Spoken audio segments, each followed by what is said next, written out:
আমার রেসিপি ছোট মাছ দিয়ে কাঁচা আম দিয়ে চচ্চড়ি রান্না করব। ছোট মাছ দিয়ে এর জন্য আমার বেশ কিছু কাঁচামরিচ লাগবে, পেঁয়াজ কুচি।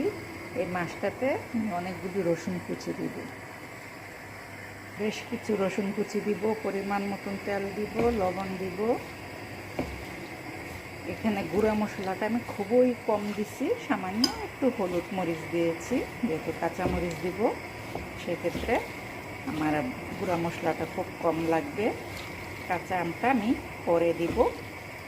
আমার এই পেঁয়াজ রসুনটা যখন ভালোভাবে সিদ্ধ হয়ে যাবে তখন আমি কাঁচামরিচটা দিয়ে এই কাঁচা আমটা দিব। কাঁচা আমটা দিয়ে তারপরে নামাই নেব। কিন্তু মাছটা ভালোভাবে মাখায় নিতে হবে, মাখাইয়া তারপরে পানি দিতে হবে। দেখেন আমার তরকারিটা মাশাআল্লাহ দেখতে কত ভালো লাগছে। এখন এটা আমি চুলা জ্বালায় দিব। ভালোভাবে তরকারিটা আমার মোটামুটি যখন হয়ে যাবে তখন আমি চিকন চিকন করে কাঁচা আমটা উপর দিয়ে ছড়াইয়ে দিয়ে অল্প কিছুক্ষণ দমে দিয়ে নামাই নিব।